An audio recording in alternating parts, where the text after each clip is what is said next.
Audio Jungle.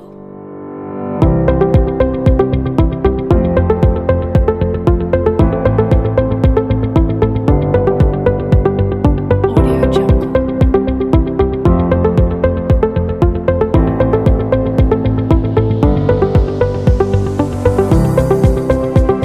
Audio Jungle.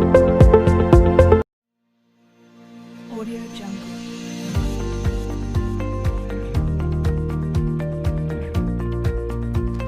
Pengertian titrasi redoks. Titrasi redoks adalah metode kuantitatif yang reaksi utamanya adalah reaksi redoks, di mana reaksi ini hanya berlangsung kalau terjadi interaksi dari senyawa, ion, unsur yang bersifat oksidator dengan unsur senyawa ion bersifat reduktor.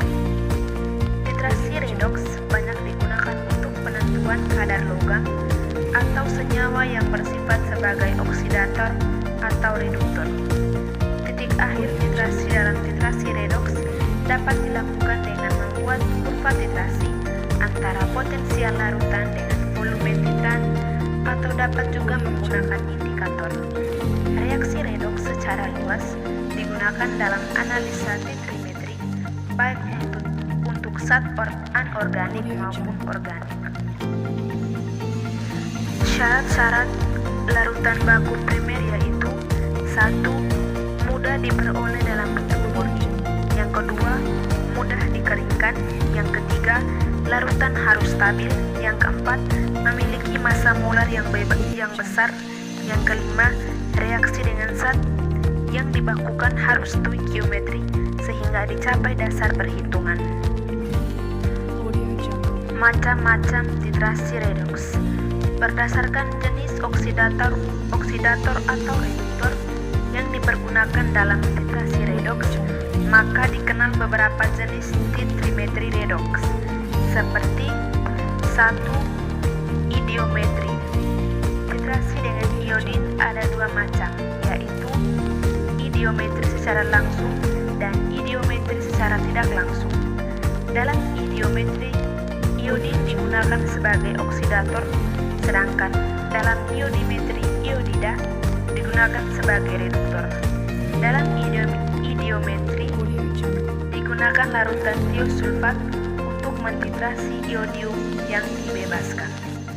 Yang kedua, permanganometri. Permanganometri merupakan titrasi redoks menggunakan larutan standar kalium permanganat. Reaksi redoks ini dapat berlangsung dalam suasana asam maupun dalam suasana basa.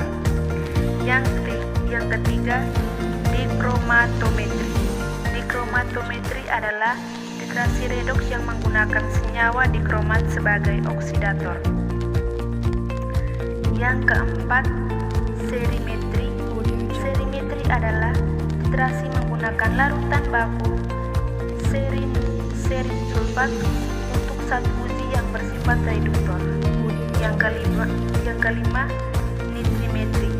Metode nitrimetri merupakan titrasi yang dipergunakan dalam analisa senyawa-senyawa organik, khususnya untuk persenyawaan amina primer. Yang keenam, bromomometri dan bromatometri. Bromomometri merupakan penentuan kadar senyawa berdasarkan reaksi reduksi oksidasi. Bromatometri merupakan salah satu metode analisis kimia yang menggunakan titrasi redoks dengan brom sebagai oksidator. Reaksi redoks dapat diterapkan dalam kehidupan sehari-hari, di antaranya: yang pertama, pelapisan logam dengan logam yang dikenal dengan istilah elektroplating, yang merupakan salah satu teknik pencegahan korosi logam. Yang kedua, proses fotosintesis. Yang ketiga, proses pemutihan dengan menggunakan NaCl. Adapun kegunaan titrasi redoks, yaitu untuk mengetahui kadar dari zat-zat yang bilangan oksidasinya masih dapat dioksidasi. Dalam bidang industri, metode ini dapat dimanfaatkan dalam pengolahan air, di mana secara permanganometri dapat diketahui kadar suatu zat sesuai dengan sifat oksidasi reduksi Audio Jungle. yang dimilikinya sehingga dapat dipisahkan apabila tidak diperlukan atau berbahaya. Kelebihan dan kekurangan titrasi redox. Yang pertama, kelebihan titrasi redox yaitu ketelitian tinggi, dapat digunakan untuk menentukan kadar berbagai zat dan reagen mudah diperoleh. Kedua, kekurangan titrasi redox.